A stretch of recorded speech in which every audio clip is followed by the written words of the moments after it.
About a month ago, me and my 4.0 GPA dropped out of college, and that is probably the best decision I've made thus far. Papers, assignments, check.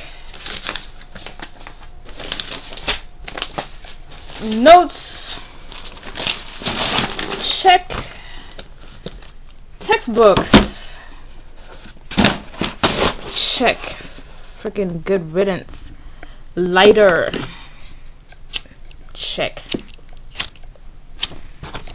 It was disturbing to me that I'd spent about 15 years of my now 20 years on Earth sitting in a classroom with almost zero control over what I learned and what pace I learned it at.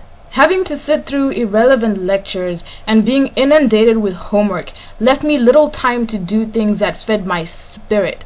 Subsequently, I was more than a little depressed, and because of that, I was creating and pulling in things that I didn't like, which only compounded the problem. Since saying peace out to the formal education system, I've been feeling really good.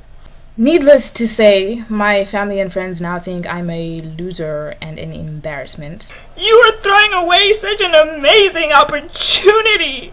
Young girl, let me tell you, you are going to be broke and living on the street. Don't come asking me for money. You understand me?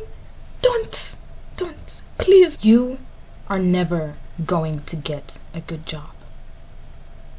You are never going to get a good job. Do you hear me?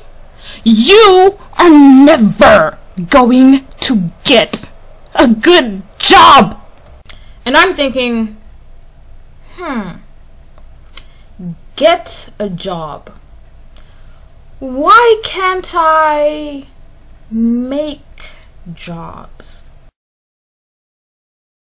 While I was contemplating this whole thing, a friend of mine said, "Hey, do you realize that all the words in our language for job are derived from English words for boss?"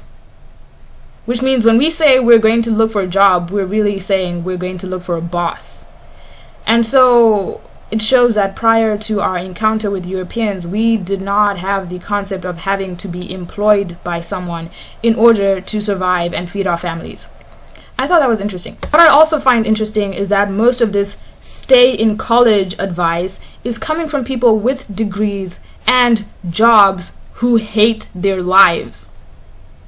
So, since I have control of my time and my education, because education should never end, I've been whizzing through some books I've had on my to-read list for ages. Like The Soul of Mbira by Paul F. Berliner. I'm rereading that one. The Philosophical Works of Descartes. The Philosophy and Opinions of Marcus Garvey. The Destruction of Black Civilization by Chancellor Williams, to name a few.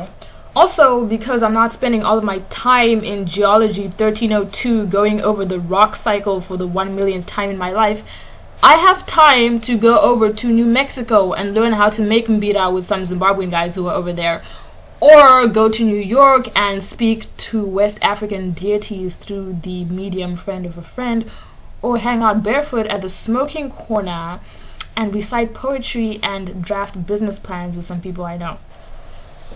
I most likely am going to be broke and possibly very disowned, but I haven't been this happy, and all indications show that Wadzimu wangu, or my ancestors or my guides or whoever, are very happy with the plan. So, and I often quote from one of my favorite poems called Prayer Before Birth by Louis MacNeice, and I ask them to fill me with strength against those who would freeze my humanity, would dragoon me into a lethal automaton, would make me a cog in a machine, a thing with one face, a thing, against all those who would dissipate my entirety, would blow me like thistledown hither and thither, O hither and thither, like water held in the hands would spill me. Let them not make me a stone, and let them not spill me. Otherwise, kill me.